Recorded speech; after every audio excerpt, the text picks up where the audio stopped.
gye bakubuuzizza.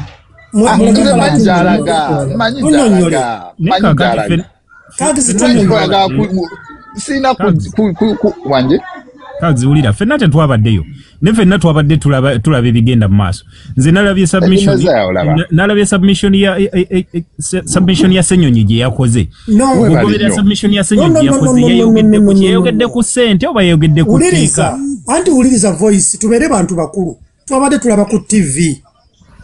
Kitegeeza nabaddenga yabaddeyo naye wabaddenga yabaddeyo. Webale nnyo. Batebolinze wuliriza batebolinze ebintu ebi. Basoose kuleeta kiteeso ekikwatagana ku iPod. Okay. Kamalirira mu katini ngorede Bassenyonyi bonna opposition bafulumye dda. Bagenze okuleeta ekiteeso kya Court Martial nga tebaliimu. Kaakati ogamba otya nti no beekalakasiza ku kiteeso kya kubiri nga kino ekyabadde ku tebo kyekyabafulumizza. Tubeere bantu bakulu. Ati wuliriza. Submission ya Joelo ekitegeeza bagenze okuintroduce ekya Court Martial nga Joelo yawadde submission ye ku gundi zombi. Joelo trick gye yabasanye yeeno wano wamanga. Ye yagambye nagamba singa twagambye mbu tetugenda kujja kyandabise bulungi. Ye n'abakuusa Dabadaba style n'abaleeta n'awaayo submission nagamba ffe tetugenda kubeera mu mateeka gano ge mwagala kuyisa. N'awaayo na bulungi tibapatizo wuliriza n'ayogera Gwewuliriza gwekyagala leka maleo nange submission yange onale bayinza n'okubayagala kujjako waggulu wano kusomesa ku bantu labayo kagisi kyoyagala otunnyonnyola oyagala kutunnyonnyola kyakumadaala twabadde ku TV munda ate Ssenyonyi yabadde yateeseza mu palamenti yayogedde katulapa nno Ssenyonyi yayogedde mu palamenti nga tebannaba kwanjula kiteeso kyonna era n'alidinga abantu ne bagenda ebweru. Webale nnyo naye ng'amaze okukola kino kuwaayo submission ye. Anti wuliriza yawaddeyo submission ye n'alyoka afuluma n'alyoka agamba abantu Ssenyonyi yali badde afulumizza ababaka abo singa ekiteeso ekimu kye babadde bataagala wuliriza Ssenyonyi teyabadde ku kiteeso kimu mbu kyagoba mbu kino ayagala kuparticipatinga mu kino oba kino tayagala kiparticipatinga. Ebiteeso ekisooka alirindako mbadde njagala mundeetere honorable abeeko byayogera kubanga bano byoyogera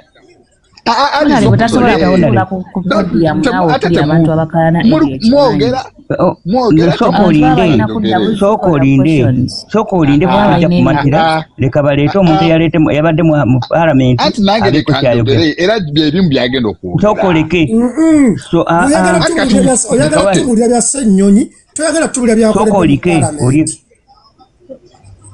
ate agenze leka bale Mujjayo njaga kuleeta honorable na butasabeera mu kukayana ate bawanyisiganya. Bansonyi bajja kudda for the questions. Honorable tasobola kubeera mu bantu bakayana of course baba ayagala kubaako kyatusomesa ku byabaddeyo baba bajja kudda for questions. You have to respect him. Oli mutuufu. Omuyise msindikidde invite.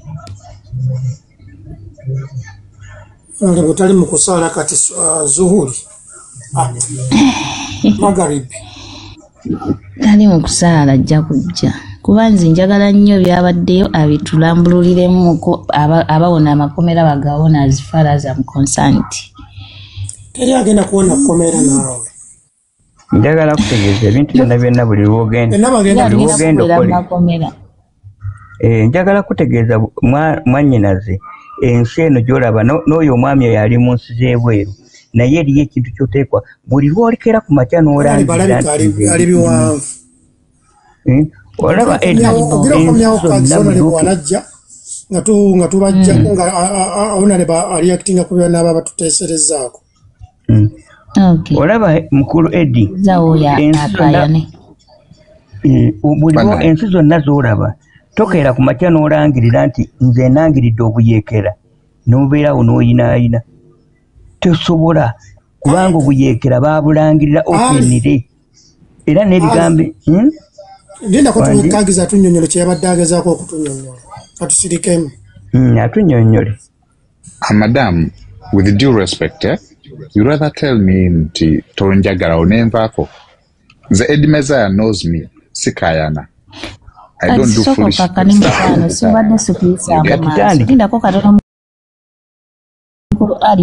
Wandi toyogerera mu nsonga eno lindako mala okwonyonyola omwami ono saagala muntu kukitwala nti muyisizaamu amaaso taata nsonyiwa naye nayogeddeko katono wali emabega neŋŋamba nti honorable ebiseera ebisinga baba bagenda submeetinga tulindako kati need any people come for the questions but he's a human being live ya Eddie Mezaya. I can still listen when he's there. Okay, I'm sorry don't about that. It wasn't being. I'm sorry, please. Okay. Told you what you man. Anyway, today okuchiri. Kati Eddie mbade njaga kugamba. Cause mbade kula eveno for some good time. Eddie knows me. I'm someone who is peaceful and I want to learn and I want to give. Zoli musajja. Omuntu wagamba nti I'm sorry nsubira kitegeerekeka. Eddie mbade ngamba. Joero yabade ku floor of parliament. Njaga tukiriziganya ekyo. Nawayo submission kupati kugundi zombichi ebiri kugundi ezebiri bilu zebiri yasose nagamba ku bilu ya gundi ya political party amendment nagamba bagundi ba secretarians ababibina tebamba wadde budde kujja kuteeka mu gundi zaabwe wadde n'okusomamu wadde ku gundi naye baagirese ku flow like this evening ku ssaawa bbiri ez'ekiro mwagala mbu ku ssaawa 3 ez'okumakya baleete eki views zaabwe na bintu byabwe of which gundi eyo etteeka eryo lirina 40 something pages kati babadde bagenda zisoma budde ki they did not give them time okigeera namala nayogera ne ku tteeka liri eri weyamaze okwogerayo nawaayo ne gazeti okwafulumi handinga in gazeti ya okwabaddeko that thing nagihandinga over nahandinga n'olupapula olwala lwabadde lwaki zabadde empapula bbiri nalyo kagamba tetugenda abeera muki kukuteeka eryo eryagundi erya pate ng'ate telinaba kuyisibwa ng'olede bakyogedde nga Clark yasipuliriza. That's the problem. You guys, you're not like informed. We are following you. Auntie, no later gundi honorable. Inform us. The same thing. Ogambye. Yalese gazeti. Linda mukatini. Bali isizeggo. Linda mukatini. Yalese. Linda mukatini njagala ontegere bulungi. Etteeka lyayise ggulo mu parliament. Yes. Joel yabadde ggulo mu parliament. Fulo. Nawaayo ensonga ze ate nawaayo ne gazeti etegeeza gazeti yafulumye nga tebannaba kuliisa. Exactly. Gazeti yafulumye yaki nga ne Clark yasayinizeko erya gundi kugenda ku bino kuteesa ku bya bugundi ku byeteeka okiwulira nga parties zirina okuparticipating nga already biri mu gazeti babiteese ne mu government gazeti. You get? Era na handing over era nemba mwagala you can go and watch that clip akajoero senyonyi nga waayo amateeka gano gafulumya mu gazeti nga tebannagayisa mu parliament. Omanye ekizibu ekiri mu bantu bano balina engeri gye balabamu ebintu ekifuula nnenge. I follow every step by step nendaba engeri abantu bano etteeka libaafulumiddeko. Omanye etteeka eryo lyolaba ery'ebibiina by'obufuzi baalyogerako dda nti bwe linaaba lizze lirina abantu engeri gye ligenda okubasukwizinga. Aliwuliriza eggulo lwabadde lunaku lwakumeka lwakubiri. Okimanyi nti gazeti afuluma Friday? Yes, nkimanyi bulungi. Okimanyi nti ekitegeeza olupapula olwo lwafuluma Friday? Kakati etteeka biribeera nga baliisize lwakubiri yesterday gazeti owa Friday Etteeka lyagenda mu litya. Tebanabisa mu parliament. Eddie. Kiringa nga bwe banagamba. Nja kuwera example ku Nalukoola. Nalukoola okugenda okumulayiza. You get? Yali alina okusooka kuteekebwa mu gazeti. Alyoke bamulayize. That's the same process. Teeka bwe baligenda kuyisibwa. Kagizi. Ekitegeeza olinga agamba etteeka limala kuyitira mu gazeti.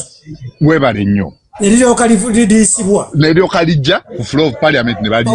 Kati nkutegedde katonzizeemu bulungi. Zibadde zivuddeko nga ngamba kiwulira. Kati nkutegedde. So that's it. Nawaayo bulungi empapula ezebbiri ng'oledde bifulumye mu gazeti. Naye ng'ate tebawadde parties ku participatinga ku kwekenenya kuteeka ku addingako oba ku removinga some of the things. Kuteeke ochegeera. So ngate etteeka lina 40 something pages ekyetaagisa obudde naye nga n'obudde bwennyini tebuliiwo. Mwami Gundi, njagala nkubuuza ekibuuzo kimu. Okimanyi nti abantu abatakiika kavule bamemba ba parliament mwaba phasing out era mwabagulako olutalo? Abatakiikawa? Abatagenda ku abatagenda ku headquarter. Twabagulako olutalo. Era mu phasing out nemulangira ebifo byabwe nti era mwabiteekamu abantu. Abantu be bamentioninga era nedda tugenda empola. Abantu be bamentioninga bali clear nnyo be bamentioninga. Be batamentioninga era tebaba mentioninga bagamba atusokolire bawaayo ne sale ne bagamba banaye buli ewulira nti olinamu ekibi kibi tubawadde sale. Kakati njagala nkubuuza naye be bamentioninga abantu waliwo ekibiina ekigatta ebibiina by'obufuzi gye bayita okimanyi tiwe lwaki teriimu? Is not a political party. Is not a political party. It's not a must no kubeeramu. It's not a must. It's not a must. Let me tell you, is not a political party. Is organization. Uliriza Ali. Akati njagala kutegeeza. Let me tell you. It is not a must kubeeramu IPOD. Linda ko kagizi. Bw'obanga oli mbadde mbuuza sente zino ze bawa ebirina ababaka mu palamenti baziyita bati zivaawa ze bayita izo zifunds ze babadde bali kwogerako ne kubuki ku bage eyo ne babadde bayaga kulisa nga bali complaininga zirina linnya ki? Funds, it's like funds like Gundi funding like political parties just like that. Chembade ntegeza kagizi chembade ntegeza nga batulina IPOD. Kubanga mmanyi nti NUP is not a member of IPOD. Yes. Kakati bali bo begati ekibiina kibagatte bakiyita batya? NUP. Ababaka ebibiina birina ababaka mu palamenti. Kyo ekibiina kibagatte bakiyita ani? Sikutegedde bulungi. IPOD kye kino ekyawabweru kino nga onagamba ebya patte biki we begattira ku NUP is not a member. Yes, is not a member of IPOD. Yavam. Yes, kakati sente zirize bafuniza okubeera nga balina ba representative mu parliament. Bazifuna nga bagwa under which umbrella? Zino sente patte zefuna. Nga patte zefuna ziva mba MPs. Baina sente zafuna. Waliwo ne sente ze bafuna. Okay, waliwo zino sente ze bafuna nga Gundi, nga second, nga onagamba nti yeddiride. Kakati njagala oyiteeko teeka wakati nkubulira amazima. Eggwanga likwata sente z'eggwanga era NUP ebadde efuna obuwumbi 8 buli mwaka from the government. Kati kuli aba member of parliament. Kakati oyo bw'agamba nti zitasobola kubeeramu tebasobola. Ali Ali, echo chiri muteeka. Echo chiri muteeka, it's not like... Anti era abali etteeka lya iPad. Kagizi. Nedda. iPad, kati, no, kanyinyonyole Ali. iPod. No, ndikuwa difference. iPod. Sente ziva mu iPod, siza government ya Uganda. Sente ziva mu mavujirizi. Ali, I can bet on that. Ali mbadde nsaba nkubuuliremu kino. Nteekako emikono gyange. Uliriza Ali. Nteekako emikono gyange ebiri bwe ziti. Teriyo nusu n'emu eva bweru egabanizibwa mu iPod. Teriyo. Sente zonna ziva mu gavumenti za Uganda, ziva mu ffe. Bannayuganda bawa omusolo. Soka ulire Edmezaya mu budget ne obuuza omuntu omulala kintu seto tetulagana. It's okay leka nyonyole kyemmanyi akatono. Yes, leka nange nyonyole akatono. Njagala tuyige kubanga mutandiko agambe oyagala ffenna tuyigire buli muntu ayigirize munne ffenna nga betuli wano. Amazima gali nti teri nusu n'emu eva mu bafanda. Sente zola bezo zebakolera budget. Nga budget bagisiza mu budget mu parliament ya Uganda. President w'eggwanga n'agiteekako omukono. Ezo sente ezo zola beziweebwa billion 8 every year. Eziweebwa NUP. Ziva ku musolo gwe gwowa government zeekuŋŋaanya. Kaakati ekibuuzo ekiri ku Ali kyabadde aleeta kyogezezaako okwewala kiri kimu. Mubeera nga you don't subscribe to iPod. Temutuula mu meetings. Okay. Ente zino mufuna zaaki. Okay, Eddie. Simba wakati awo. Naye nange nga sinaba kuddamu ekyo kibuuzo ky'ogambye. Ekyo kibuuzo kifu ngenda kitereezaamu. Yeah? Ekituufu kiri nti n'oleeta awo MP agenda kinyonyola the same way nga wagenda okinyonyola. Biri bintu bibiri bye muli kugatika. Yeah? iPod ekyo kibiina bakiteeka ekyo kigundi is like an organization. You get? Nga sente ziva mu bafunders ebweru nga like to help the people to practice democracy. iPod nga ne NRM ziva mu bafunda. Yes, ebweru iPod. Okay. Kakati no tugende mpola. Tugende mpola. Linda ko kagizo ina computer awo. Yes. Asina na computer. Linda ko alio ina internet olio ina wanzo kunoonyereza. Uyo ne hasa ne guy una hapo. Linda ko kagizo tugende mpola. Mbadde nsaba. Buli muntu akwate computer. Atubulire ensi ki yonna ey'Ebulaaya. Supporting iPod. Okay. Tobosookerako tekiriyo. Okay. Kati ngenda na kunyonyola kucha soko kinyigawo otubulire. Nange kanfune wano essimu endala. Tekiriyo. Kinoonye ekyo ky'oboonoonya. Ndi wano ndi n'essimu ey'okubiri nange. Bannange n'abali mu comment mutuyambeko. Kino ekintu singa singa n'okubetinga tekiriyo. Bannange n'okubetinga tubetinge.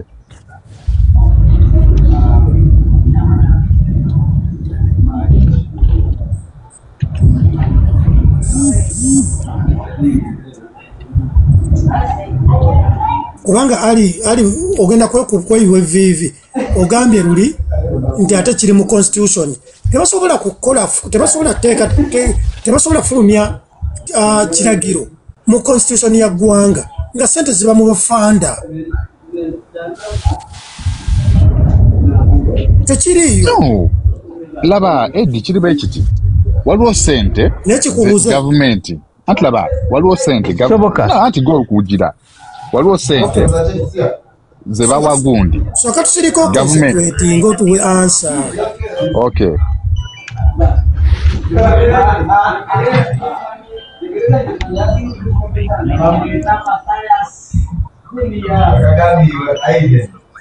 Fellow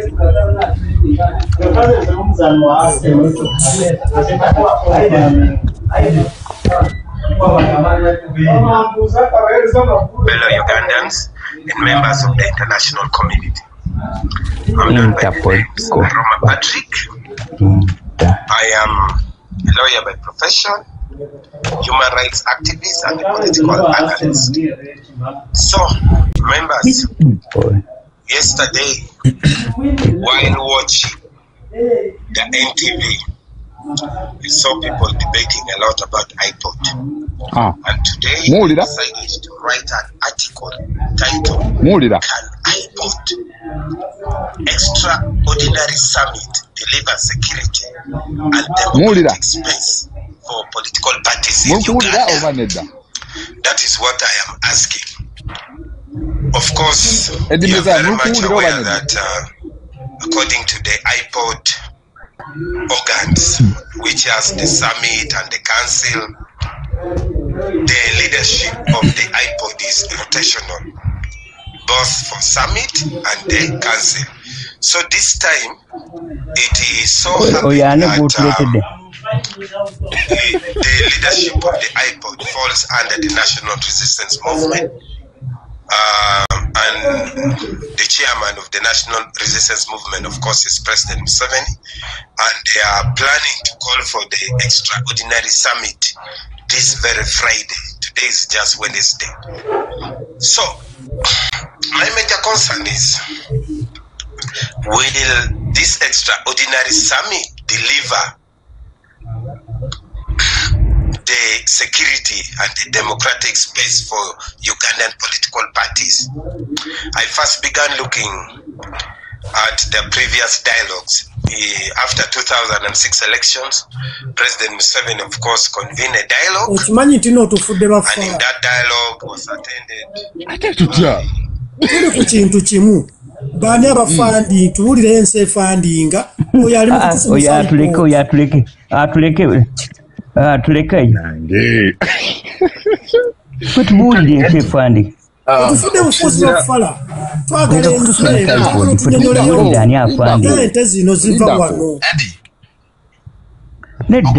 okusinzira nze wano bwendaba nkebeddeko wano online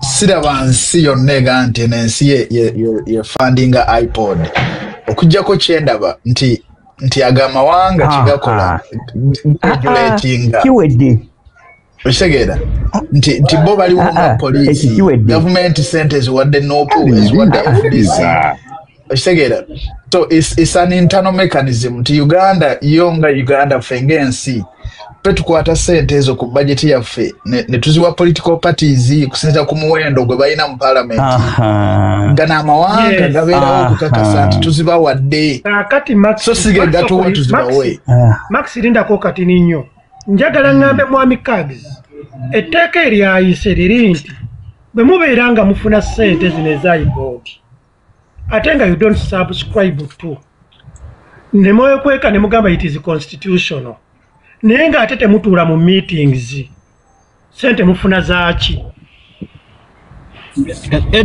wabeerawo omubbi asinga oyo Eddie wangi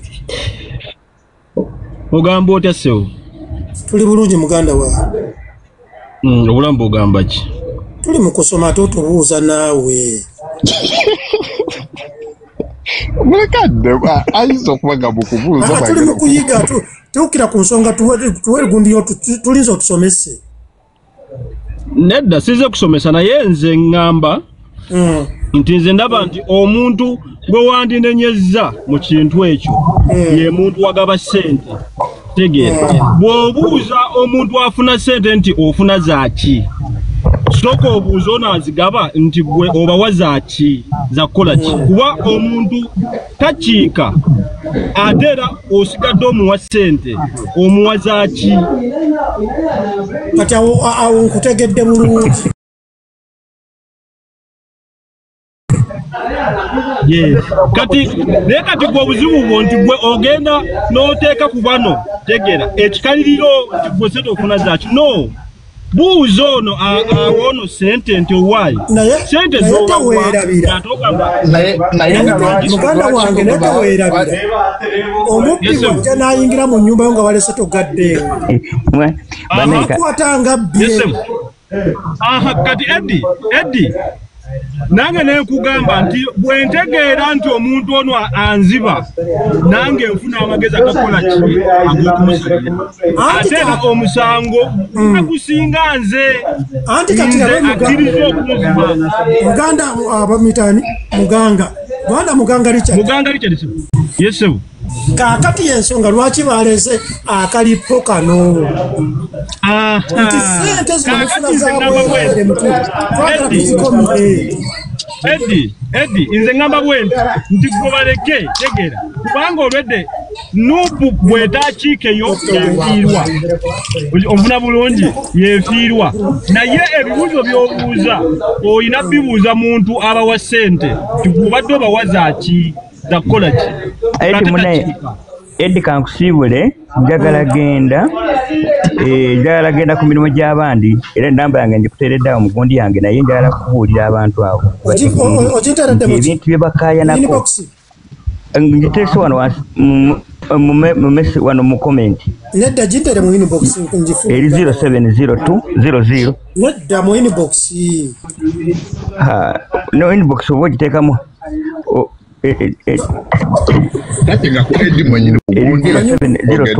omanyi mwe bamukwata mundu mbaagala nnyo munaye tonkubya abasajja abo naye njagala kutegeeza nti abantu bateekeddwa okumala nga bagenda okwogera eki era olaba abantu kyolwalaba nti nze newuunyanya abasajja abo baddawo ne bawaana ekintu ne boogere tebakikozeeko risaaki sooka omanye okukola ekintu risaaki sekendi ekyembalambira abavubuka muve mu mwani agiwadde omuliro munoonye embeera mwe musobole okweyeza ne munaabeera mwani agiwadde omuliro ate kati oyingiridde ekkuba kampeyini kakati lindako nedda mbagamba bakole ki banoonye embeera beebeese mwima sikugambye timugundi akalu ngambye mwe muyiige embeera muyiige ki embeera obwokola ki era nze njagala mundabire onalebo Serekuba n'abazze mumundabire mukama amwongere emikisa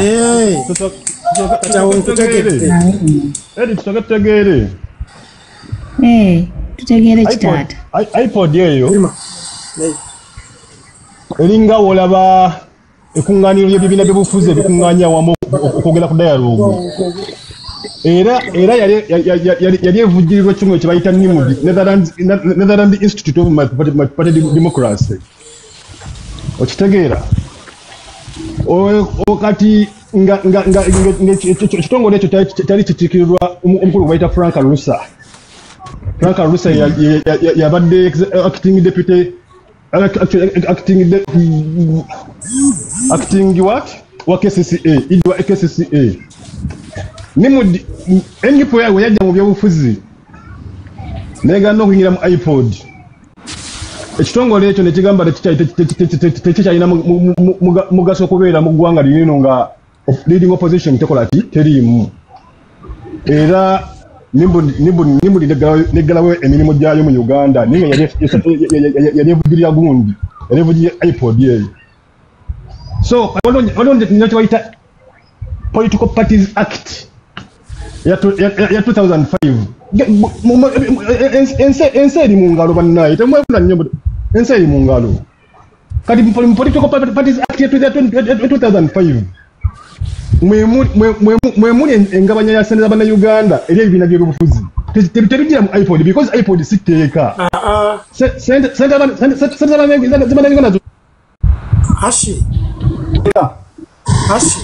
omuntu yagenda kusoma n'akimanya hashi yes I'm telling you the truth hashi wuliriza nkusaba oyige nayo tamanyi kanjige nganga ge mazima kati njagala wulirizaamu etteeka eryo lyayitira mu Constituency Assembly tewali bibiina byabufuzi mu Constituency Assembly tewali bibiina byabufuzi wuliriza yali luddawa twali mu mugendo linda mu zimaze banga kinga ziweebwa kuba bili 5 nga ebyobufuzi bimaze okujja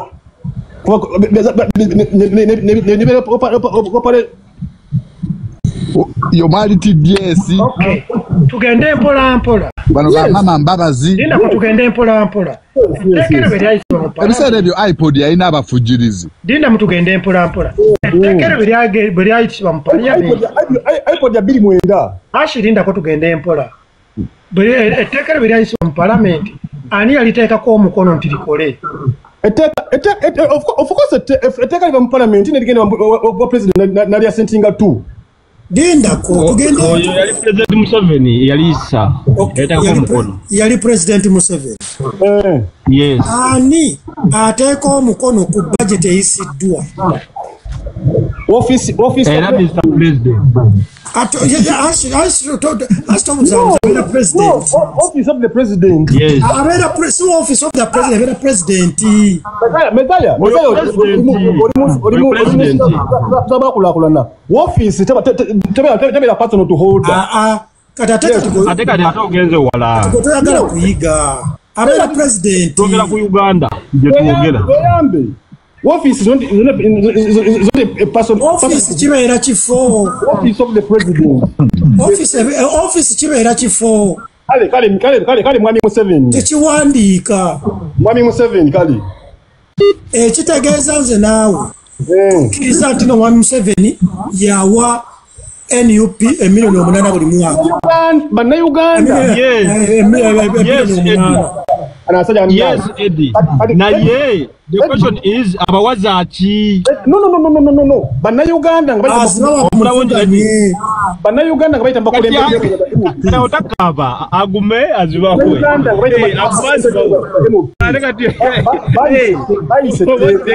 Eddie. Museveni talina sente zaawa mu Museveni talina sente zaawa mu nagabide bibiina oshegera sente ziva mufe bannayuganda zigenda bezityo yes oshegera kakati gabayo etteeka eryayise eggulu mulimanyi ebbiliyoni 8 mwazimba n'ekitebe kyammwe bagenda zikena eryayise eggulu because kitegeeza nti nno ababaka abanaakiikanga gwe muwendo gwe bagenda okubala nti bakiisa abantu 10 si babaka be bakiika babaka kitegedde kitegeeza NUP amakuba gwe badde efunamu ssente ezisiba abantu awo kwedikwota ziweddewo kale nga we twesambye okumanya tusooke tuyiga kino kati political party act musango kyogwo political party act eyo musango Eddie bonga bo bana bazeta bajja kukiikayo bubatazeetage mustawulira anti okukiika kitegeeza bagenda kuzinira ku mazina gooli anti okowulire bannayuganda kitegeeza okukiika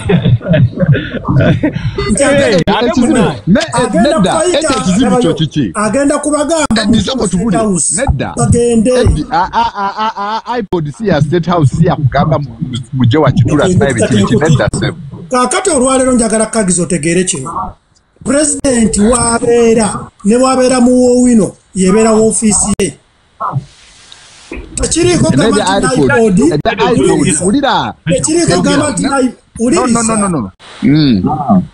gamba nti iPod erina kusinkana Museveni mu parliament asobola okubagamba musange ewange lwakitula soko simba wakati awo Eddie njagala nawe yawule bino ebintu nti President Museveni katugambe ye president ne iPod webe etudde katugambe ebibiina byonna bikutula babeera nga onagamba the presidents of the parties era Museveni ajja yes yaba mukulembeze wa Uganda naye kusaawo yabeera party president taba president era babeera ne batuula simbi yabalagira mu wano yo kati kagizi batulanga ne walo ku Serena uliriza kagizi njagala olwaleero oyige kino kagizi njagala oyige kino omukulembeze w'eggwanga ne bw'abeera mu faamu ng'ali mu kulima eyo ebeera woofiisi era asobola okuyita paliyamenti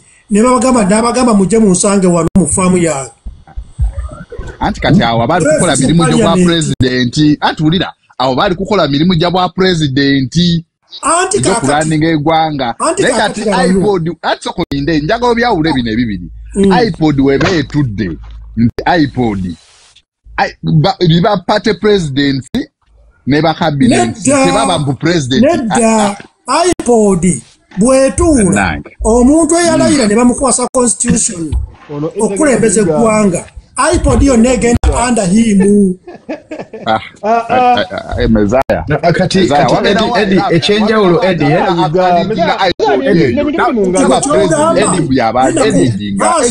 bintu byawule Eddie nindako kagisi kyogamba Bobi Wine abasobola otuula iPod Bobi Wine ne bamulonda ati chairman nga Museveni waali Yes.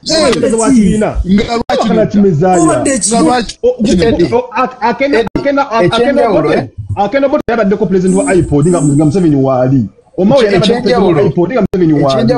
Nate yalinga meeting. Yes. Ulira echenjawulo. Kituufu nnyo. Ulira Eddie.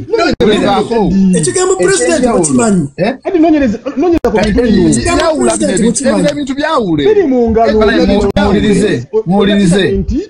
Muwulirize echenjawulo Eddie ekiri ku iPod nti iPod representation yonna tebera ya ggwanga ebera ya party izwe bale nnyo nti kati Museveni bwagenda n'atula mu meeting ya iPod abazenga chairman wa NRM yes era Bobby naye bwagenda mu meeting abagenza president wa NUP okay ati linda ko tugende empola nema yalinga wa DP ruli naye nga ani president w'eggwanga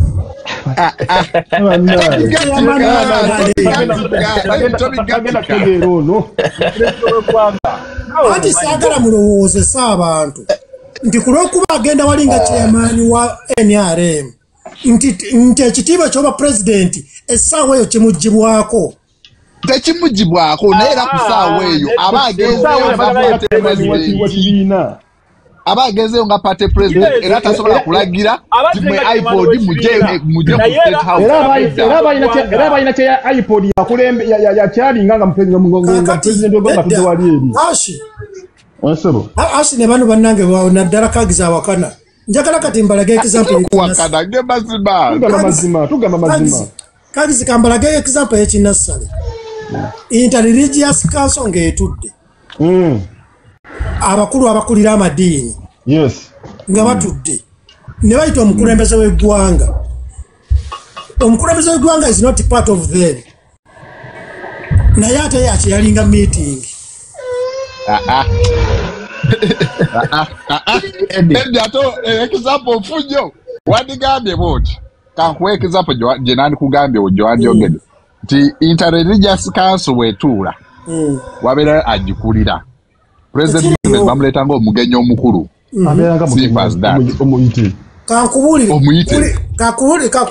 wabeerayo akulira ekibiina ekyo nga edda Serwadda yakulirako ekyo ekibiina uliriza kagizi wasomako ku Chicago ku subject oba course gye bayita political education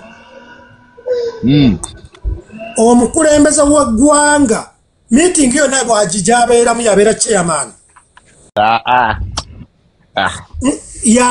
yabeera chairman okay kati kankubuuza ekibuuzo oba yabeera chairman mu hierarchy biki lwaki Museveni waba akyala Samoya bagamba omugenyi omukulu ye Museveni lwaki tebagamba bugambi yagenda okujja yagenda ogikyali anti tebabyawule nedda kati Edimeza yakyayogera kituufu Edimeza yakyayogera nti president bw'abanga ali mu meeting ey'ensonga z'eggwanga yaba chairman ekyenjawulo ekiri ku iPod nsonga ya political parties yo yanjawulo nsonga si za ggwanga webale nnyo si za ggwanga tubolaba nti ne Museveni bw'abeera wali abeera representative wa NRM so tabaawo nga president w'eggwanga Yeah. Naye singa eba meeting ya gwanga. Yes.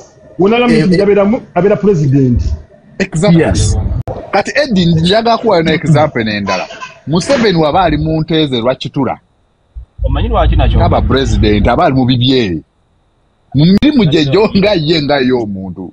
Mbadde nkusaba Kagizi. Oli president. Ogera kuyo naye jjawo busungu. Mbadde nkusaba Kagizi. Omubaze nga ali muntu omukuba oluyi. Ate ogambe si president. Katulya byonzeemu banaye.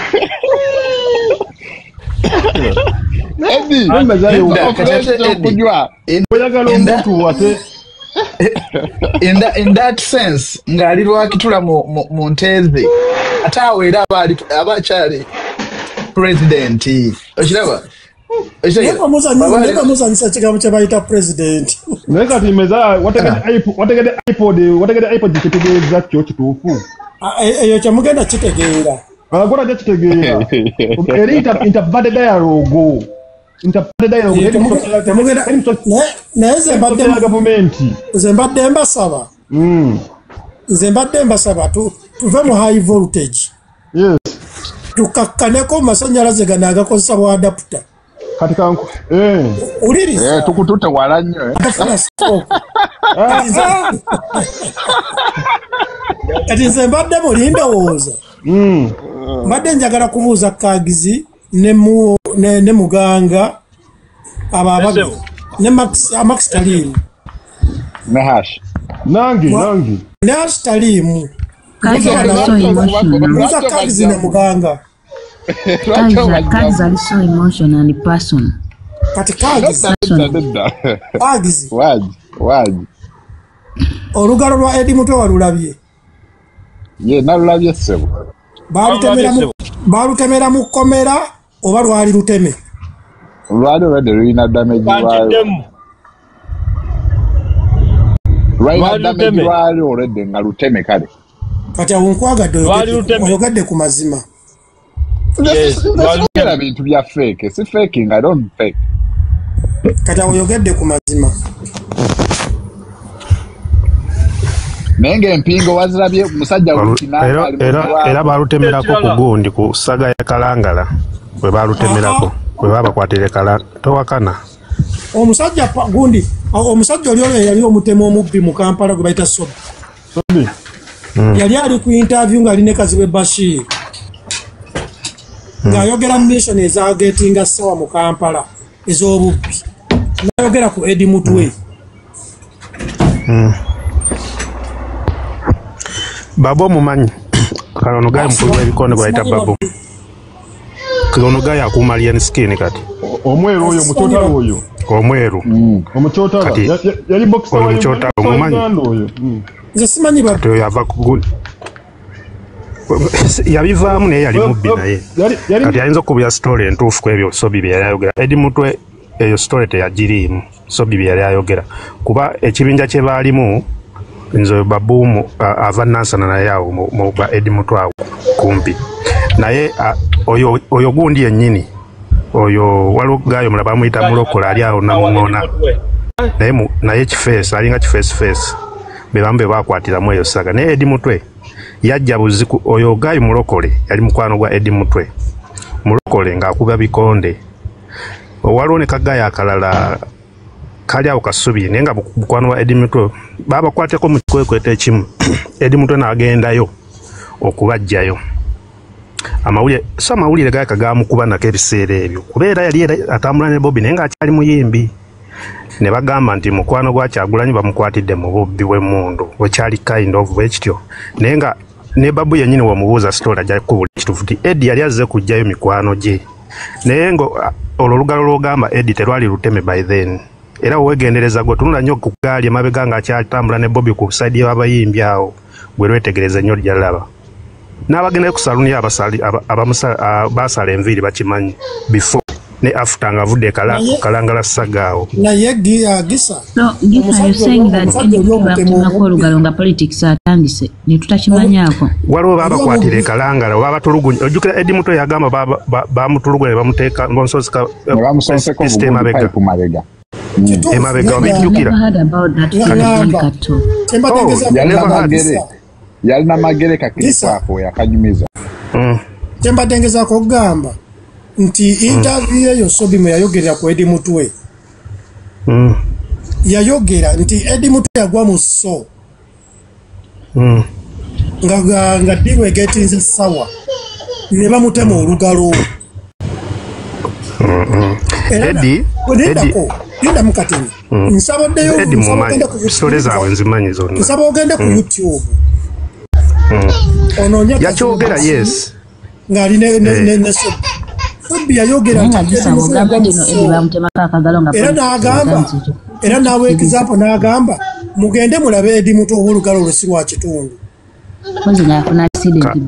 Kati kyaliwo ekiti nze enzo story Sobi gyagamba ye nkugambye yajjayo bamulokole gundi ya Sobi bamukuba nakuba yali kamunye then bayali ki naye bamukubako ne kumawulire kituufu bakwata abagundi abo ne Eddie before era yali bamukuba no bakifeesa ab'eggaali before nga kyali muto emabega era abenansa naawo wonna bakimanyi before nga kati babu baze kuba babu muto ku Eddie kati abamulokole bekugamba ekitegeeza Eddie yali mubbi yali bana abavuga eggaali yali omanyi ng'abayaaye bana bakawenja bwe bati anti kati bw'ogamba mbuno yali egyo myaka mito Eddie mu 15 awo 17 years awo Eddie we yali bwatyo kati Eddie yatandika okuba ku gaali ya Firebase Eddie n'akyuka lindako ogambe yali bali balina eggaali nga kifeesi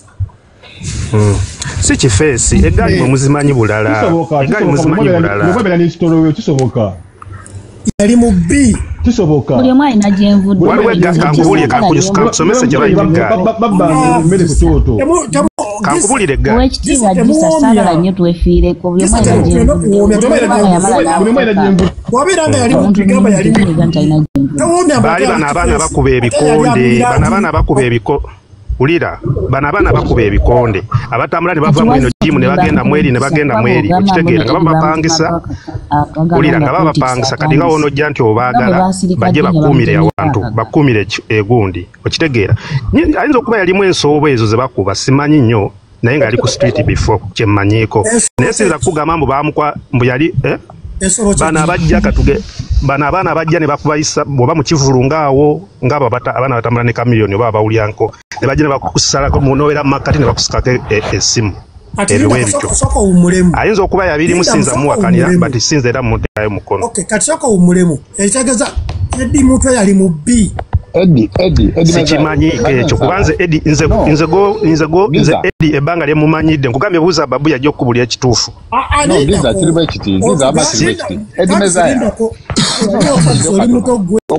omusajja ono Giza ye yaliwo atugambye Eddie Mutwe yali ali mu ggaali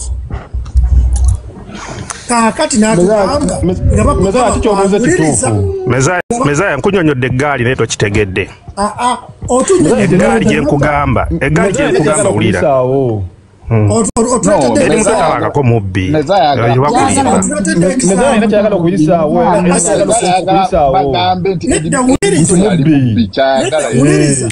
ekintu kyenjagala kiri kimu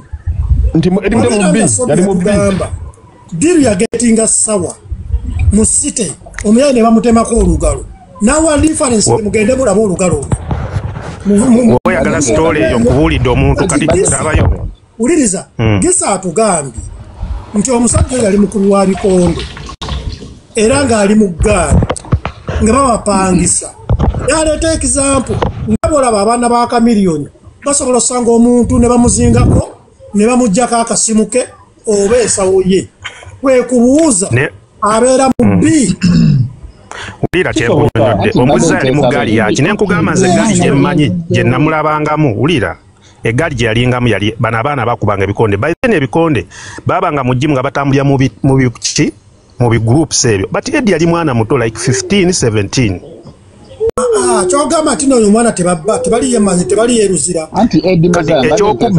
ekyokubba nze ebbanga lyemmaze gende nansa n'obuuza abamanyi Eddie wonna abamanyi maama wa Eddie abamanyi jjajja wa Eddie ebbanga lyemmaze Eddie tebayinza kukugambamu yali mb'oyo omwana yali akutte kintu ky'omuntu genda obuuze babu ulira sokopiriza katono Eddie Gisa tuli bantu bakulu omusajja lwavayo gutumanyi ndi yali saababbi nawa reference nagamba mugende mukebera olugalo lwoba tekiwa kitundu tugobojja n'otugamba nti nooke lwavaako ng'abuulira nji obuzibu nakyo oyagala okukakasa nakyo oyagala ekibe kituufu naye nga si kyekituufu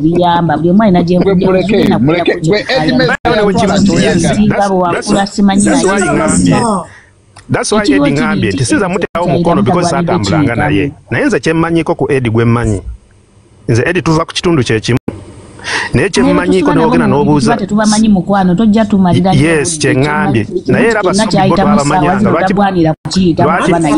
ulira lwaki babu twamumanya nga teyabbira Kenya naye ne tubimanya kati Gisa nawe waliko ow'emyaka 17 nange betula twali tubaddeko gwenga tewaliwo yali avuddeyo n'akuwako reference nti babbanga naye nze nanti sali mu gurupu za bikonde ebyo kuba abaana bakubanga ebikonde ebiseera ebyo kituufu balina empisa zaabwe embi sinza bateeramu nze kyembadde nkayanako lwe lugalo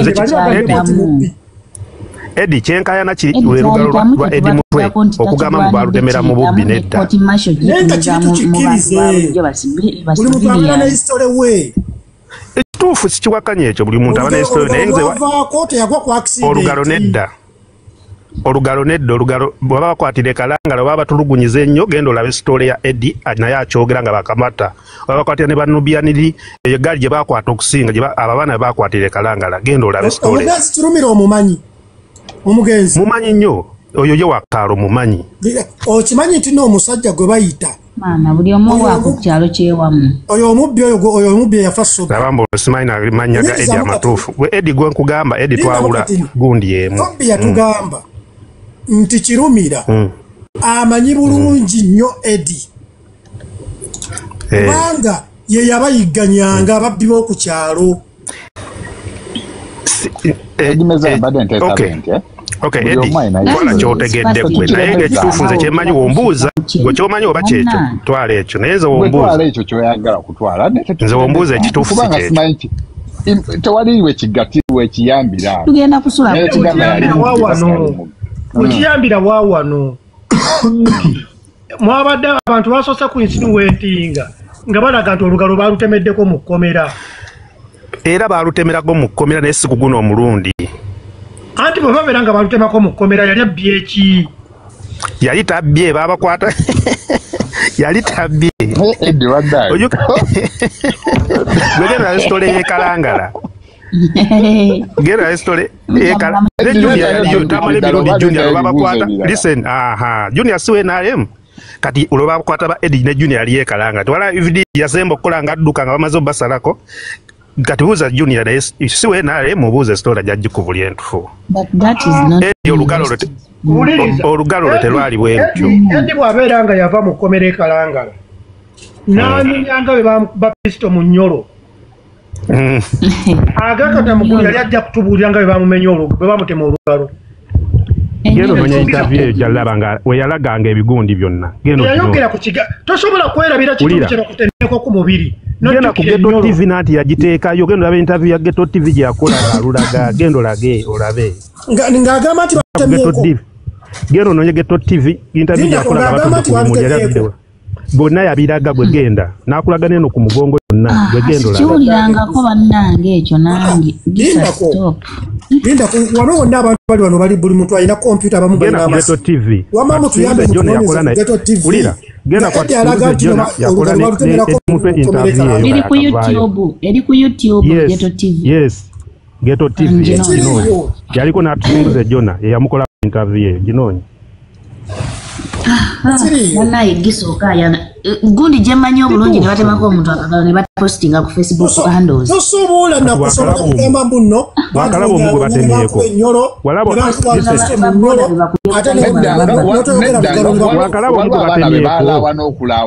walaba omwana ono yali amadde t-shirt ya NRM yagamba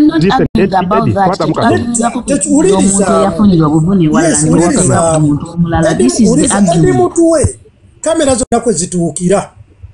And I said tasalidde kukiitamu naye leka tuleme kulimba. Tetulimba bannange. Kati byo byonna bali mukozeko nga tebamanyi bu kamera kwe zituukira. Talina kukiitamu. Uliriza. Gisa. Gisa, kyenjagala tukanye kiri kimu. Neza I'm not seeing the point out to Unange siraba tukifiirako kagizi nange sikitegeera tukifiirako kyaki. Esawa z'omusajja yamira penikira 12 abona tuli ku kyakagalo bagenda kudda. Edi meza mbade ntesabente olaba kati edi embera gyalimu eyo wetunadda ne twapproving ano mulinda aveyo ebibuuzo mujja bimubuuliza jabbanyo ekyali kuyitamu kimugwanira you get. So let's just leave it to be red neutral. Diversion. Tuwade to discussing ku nsonga za akagalo. Koze sawa zina akagalo kagenda. Edi sawa zino kyayitamu takisanidde kukiyitamu ng'omuntu. He's a civilian. Ayita muntu omutuufu kyeyo. Sabira ajje ojja mukolako ojja muyita kunnyonnyola ekituufu. Kuba edi munno. Nakuba nnange. Tayinza kujja wano. Manyi nti kati wuliriza nze kati kankubuulire for example kankulage nga mbadde ndi ku TV ne baleeta Bobi Wine okumuinterviewinga adduka ku set kati byo interview Bobi Wine bi interviewing nze mbibuddiremu mukulu Eddie mukulage nti nange tonsobola kati olaba nze tosobola ku interview nga kintu ne kinnema kuddamu mukulu Eddie ate Bobi Wine asinga amagezi yeba ekosewo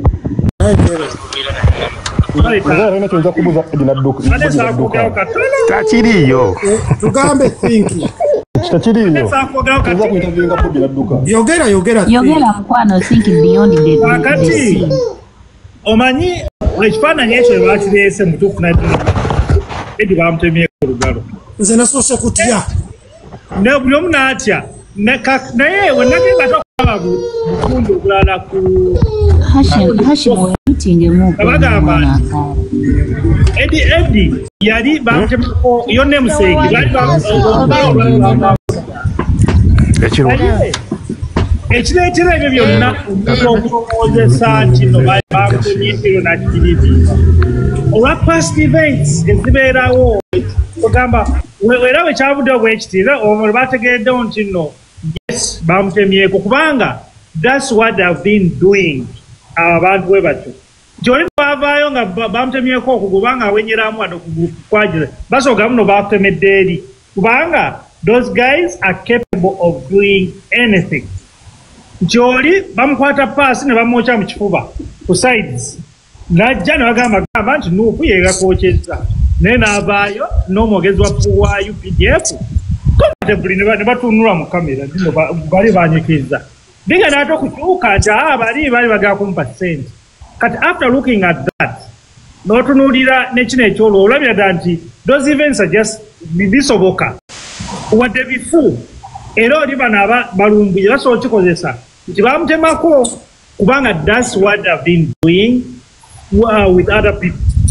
Waliwo era n'omukyalo omulala yagendayo ne bamwokya paasi ku kumbi ku kisambi n'aba ebifaananyi kakwenza yavaayo ng'alina ebintu mugongo kati all those things Eddie yavaayo nga bamukubye oba ng'ali bwereere omukulu n'agamba ali mu basement ye kitegeeza muno they can do anything basobola n'okukusokolamu enjala. In fact, waliwo omuntu yali ku police station bamukwata si police station bali bakutaba bali bekalakasa nga batadde kamwa ka police ng'owa police alina pliers ki mu Luganda egundi asuna gayi ng'agimusunyiza ku gundi ku magulu era gayi avaayo ng'ebinumule ku ebiri So that those guys can do anything. They can massacre, can kill, they can eat people. They can do anything. Church of Eddie, Katona Chincha iPod. iPod, Omsoro Gosasura. Gwegukire Uganda. iPod. Era. Ngawano mu America. Beyond. Nzaniwa mu America. Omsoro gwensa beyond. Yes. Omusajja abaterusi. Abawadde sente mpitirivu ne muzimbako n'edikota ne mumweyagirako. Andi senza muamsoro. Kati katulaje mwendo okuddamu zijja. Ate few moments leta jagamba neteka siga designing okubanga era ajja kulabanga neza iPod era nagera zifuna. Agenda singa. Edi. Sente zote tandikide ku NUP. FDC zifuna emyaka 2. Abadazi funa ne NUP weyajja. FDC bade zifunye kumala emyaka 2. Kituufu ezifunye. So kati zitowali nsonga tezikyamaanyi nnyo. Anti bali bagonvu nga bagoberera amateeka. Eddie, when supporting Ramu, Saga Magaba Demofuna Senate name government, why ever say no? But I took a dictator, never Funa Senate and Beba. Nabagoberera nze njagala mu realizing ekintu kino nti we tudda ku kiso ekyemusozo okwogerako ekyakagalo k'omukulu gundi Eddie Mutwe nti that would even be a non-issue for us to even discuss. Kwegamba on a whole tulina okutunuulira embeera omusajja gy'ayiseemu and for what reasons are they just, you know, bwe biba nga omuntu atwaliddwa n'atulugunyizibwa munnayuganda yenna ate oli n'avaayo n'abraginga neyeewaana nti nze mulina omuntu nga bwe yagenda nga si bwali ne bw'aba akomyewo ng'ayina nkovu Eddie wazannya ku mupiira enkya bwe kiri kutuukako oba tekituuka ku muntu omulala n'enkovu gy'olina ku kugulu tujja ngaba bana omusajja baamukubye you know nga kagere wakaluzinga ozajja mupiira dda abantu batunuulira kiriwo so that is embeera y'omusajja gy'alimu jukira nti guno mupiira oli wakuba egundi omupiira bw'ati ava neyewaana kaakati oli wakwata omunyama gwe era asobola okukwewaanirako kubanga yaguyina mbadde nsaba bwana Joseph Mbaziira ono bannange mu nsonyiwe Mbaziira ono mumanyi sigambye nti mumanyi wabula ngambye mumanyi mbadde nsaba bwana Mbaziira Joseph atubuulire ku ssente za iPod. Ku nsonga ya ssente za iPod kiri mu constitution kirambike bulungi nnyo era kyekimu ku bintu bibadde bigezaako okukyusibwa mu nkyusa y'etteeka eryo erya Political Parties Bill nti bino byonna bireetudde abananjagala mulabe nti okumukamwa ka omukulembeze w'eggwanga Yoweri Museveni yagamba nti ngenda kufuba okulaba nti tewali opposition esigaddewo yayogera n'omwaka naye n'afuba okulaba nti atattanya ebibiina bikasangwawo kale katugambe nga bw'olaba DPs in Disarray olunaku olwaleero abantu bayo bonna badduse kati birimu biwayi FDC n'akola omulimu n'agutuukiriza the other political parties eziriwo nazo zizze kwegamba zitagala butagazi kwegamba they are like sudo kwegamba ziri awo zitegerekeka the real opposition party Museveni gy'ataye envezejinga is national teyakiraba nti eno enajja ate ne mu ngeri gye yajjiramu n'atakitwala serious nnyo ndowooza bano baana bayaaye you know it's a group of kids who are playing but at the end of the day ageze okuzuukuka nga time naye egenze abantu nga bali ku side eya abantu abasinga nga batandise okumulagira ddala nti you have overruled abantu babikusa amaaso it is going to be very hard for him era tunuulira nti buli kimu kyakola omukulembeze w'eggwanga olwaleero is to fight one party bali abalala yabasubduing dda kuba olaba balimu ebiwayi ono ali kino oli ali kiri bali batagalira eno naye nti NUP even without the iPod money can sustain itself kansoke nkugambe ebintu ebimu ebirabikako bye mulabyeko nammwe which of the original parties zetulabye opposition parties ezibaddewo nga yezegamba nti ba MPs baffe buli luwalo lwe babeera mu parliament balina okuleeta omutima gw'ensimbi ze bafuna zidde mu kibiina si bangi tebabaddeewo until National Unity Platform did that. Nti sente ezinnyingi eziweebwa ba members of parliament nga bw'ozibeera nti miliyoni 5 oba miliyoni 6 n'ensako zaabwe naki omuntu zaafuna okujjako obujja nti omuntu ajjeeko bali ba MPs bameka bali ba MPs kale katugambe nga 2 nti buli omu ajjeeko miliyoni 10 buli mwezi n'azizza eri ekibiina. That's funding enough. Katulunga tonnagenda na ku funding y'abawagizi abali ebweru w'eggwanga abali mu ggwanga abasubscribing ne basasula sikiwa nti ba members aba National Resistance Movement basasula membership okubeera ba members sikiwa nti any of these party members okay bayinza okugula membership card naye the MPs themselves contribute to running the party. So ekyo tetujja kinyoma nti bwe ntundira sente za iPod it is even useless kubanga already gundi sente zogerwako za mirundi 2 sente zisooka kyetulina okumanya waliwo eziri constitutionally stipulated nti ezo zirina okuweebwa buli kibiina ekya opposition ne wabaawo ne sente eziri mu kye bayita iPod kyekyo ekibiina ekigatta interparties organization oba coalition ekyo kyekirimu bano ba NUP kyeyagaana ogenda iPod tegaba sente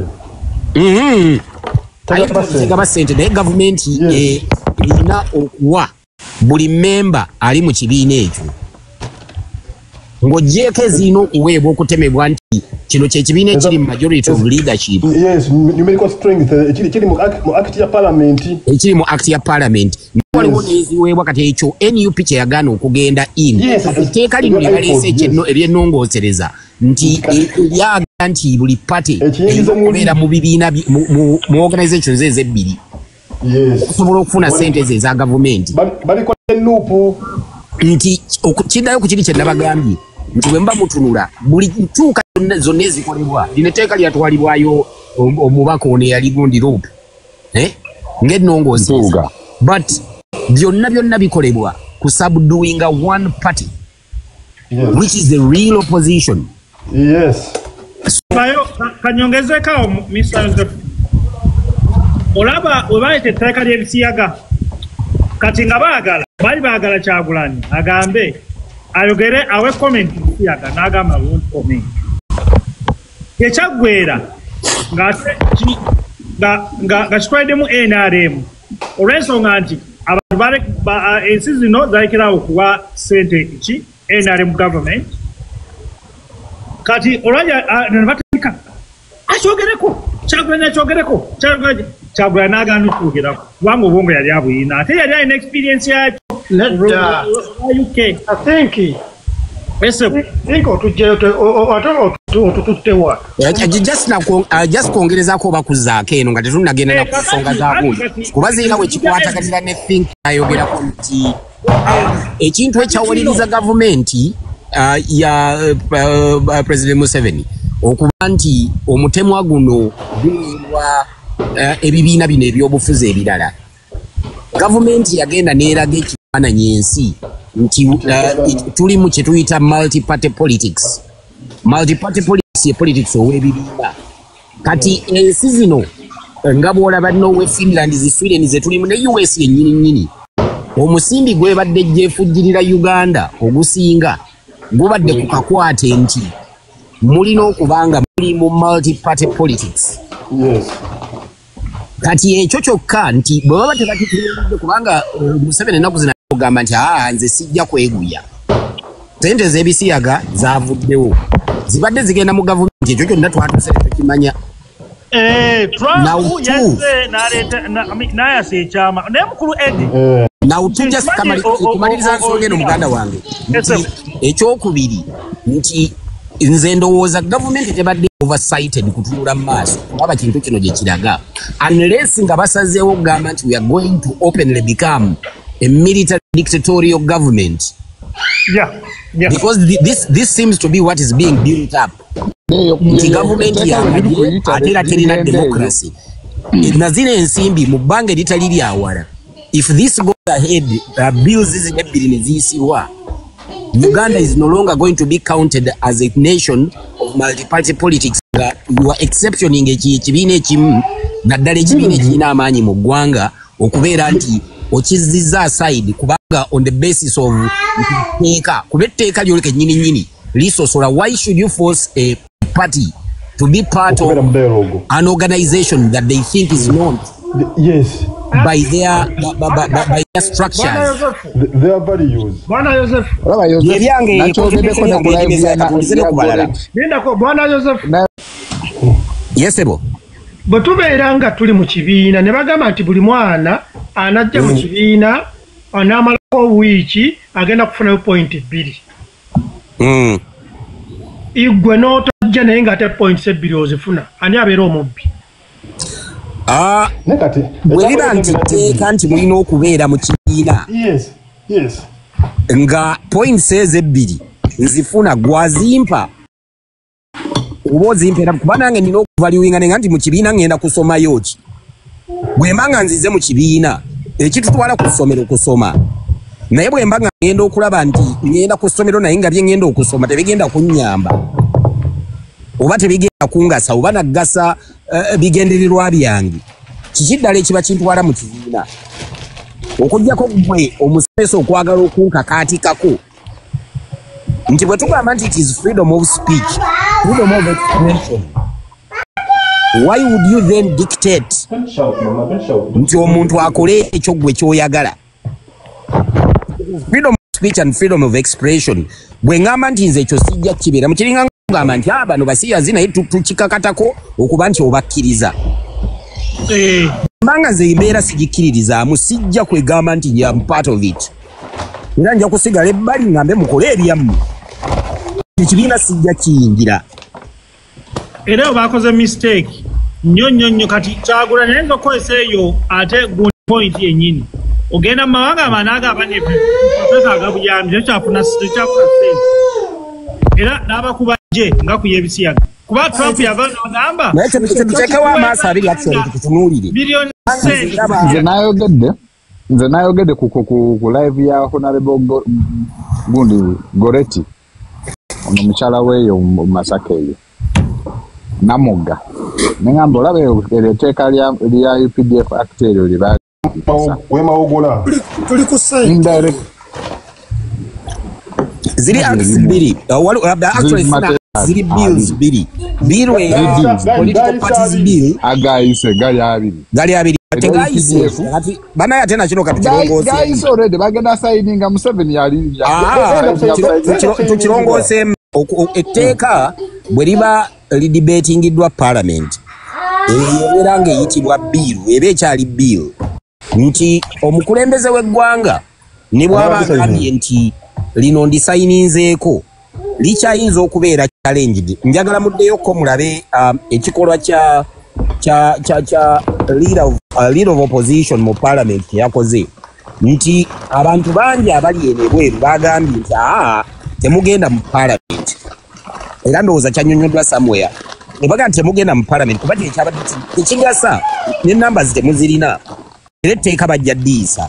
Naye leader of opposition yagambye nti atwatuddemu ng'akakiiko ne tugaa tujja kubeerayo, ne bagenda ne babeerayo, naye nga ako kaabadde kabale bubazi nti kabagende babeereyo, naye before even the bill is tabled nga tebanagireeta ku floor of parliament beekandagge bafulume bagambe nti ffe tetugenda kubeera as part and parcel of this sham with the reason nti abantu tebabawadde time edebate nga oba nakutegeera mateeka ge mugezaako okubaga. So nga bwe gambye nti lino terinafuuka tteeka, omukulembeze ne bw'ateekako omukono it still can be challenged in the courts of law.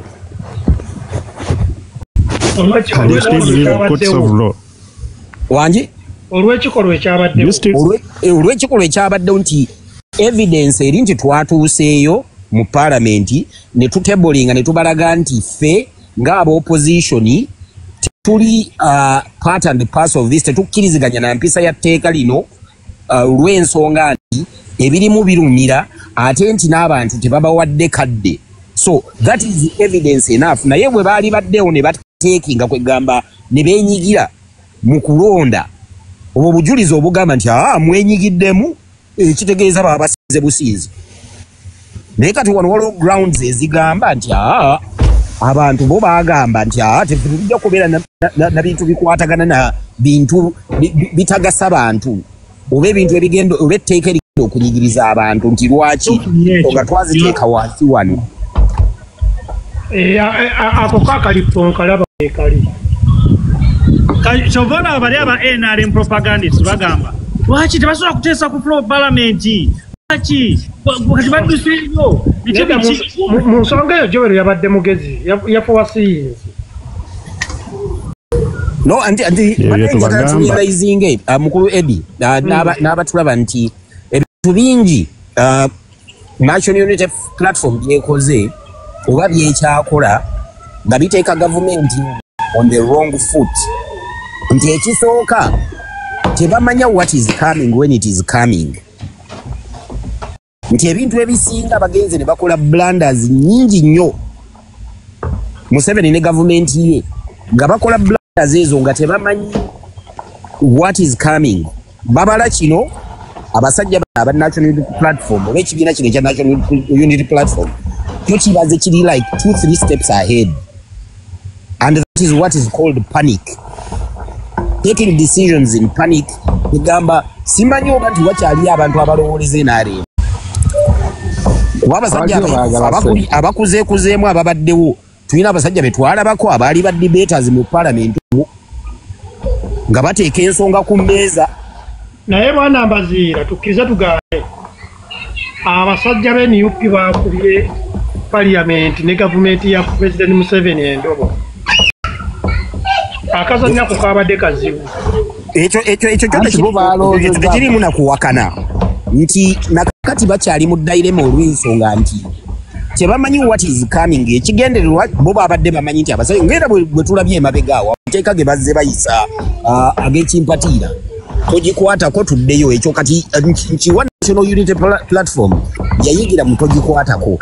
Nemanya nti abasajja bano bwe babanga baagala akavuyo tukola akavuyo mwe bafunira. Nze njagala mu realizing nti enkola yali ya mukulu Besigye yenkola era ndowooza ne Ssemujju yagyogeddeko ennaku ezo ng'agamba nti nze okufuluma parliament nga aba National Platform bwe bagamba si kyekyali badde ensonga. Twaligenze ne tubeerawo ne tuyimirira ku mmeeza eya parliament tugamba ng'ekyabwe kyakugamba nti tuteekewo akakyankalano. But I believe National Unity Platform ya realizing and egama nti ebintu bya politics oba defiance wano causing akavuyo kufiiriddemu abantu ate kugamba government gye yagala kiyagasa ali mu store afiirayo. Obuvuyo mukyabulabanga mu biseera bya FDC mukyalaba abantu babakuba tiyagasa oyo ow'ekimpatiira. That is what the government wants. Bagala abantu babakyokoze into violence, which has actually failed. Nti nabino byonna bye mulaba Muhoozi akola kwata abantu egamba waliwo omuntu wakola ekintu nga mu butuufu otuddaawo Eddie ayagala kujjako waya kyokoza kufumita kiki bayagala kuzaako okukewa okola ekintu ekyobusiru. Now, NUP realized that ne bagamba abantu baabwe ffe tulwane na kamera, tulwane na mirembe, tulwane mu mateeka. Eno government yemanyi. Mukulu Yusufu nina akantu ke njagala okubuuza kambo by'omutwe kankakubuuza Mukulu Yusufu kuwulidde otutanya bulungi ensonga. Nina ekintu NRM kyekola ennaku kangambe Muhoozi kyakola ennaku zino. Golowooza kiki kyabala because nze nzikiriza nti tweets ezo zaakola nakola ekintu oza kikyabala ekintu ekyo kinnumya omutwe. Ekintu ekyo tekirina kukulumya mutwe. Sisuubira nti Muhoozi kamalayo muganda wange sisuubira Muhoozi ne wabakale ng'endowooza eyo ndalamuko sikiwa mutalina abahandlers basobola mugamba naye goza mwami Museveni n'alaba mutabani we n'atreatinga kino n'addamu kiri. I think there is something kye tutannaba kutegeera kiri mabegawo ezo tweets olowooza otya ggwe kweyo ensonga. Now webale kubuuza muganda wange bannange bino birowoozo byange ate si bya mukutu guno. Eyo disclaimer njadde gikuba nze ndi musajja munnamawulire by profession. and era nze ntulira just ensonga nga bwenziraba. Now to respond to what you said muganda wange, there are two scenarios. Scenario esooka ya kubeera nti nina kye nakonyeeko emabegaawo nti one Muzeyi tasobola kutunulira mubani we ng'akola ebintu bino n'atuuka n'okuvaayo amudifendinge. Mukirabyeko ng'amudifendinga ku meeting emu we yagamba nti nedda ab'Ekampala bano batuwa obuzibu ensonga ezo zikwaganye. That was giving him a leeway to continue with whatever he's doing.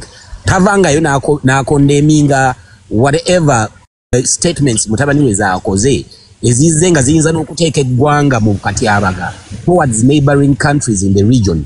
South Sudan to mention, Kenya to mention, but a few ng'agenda attacking amawanga personally. That would be a person ali mu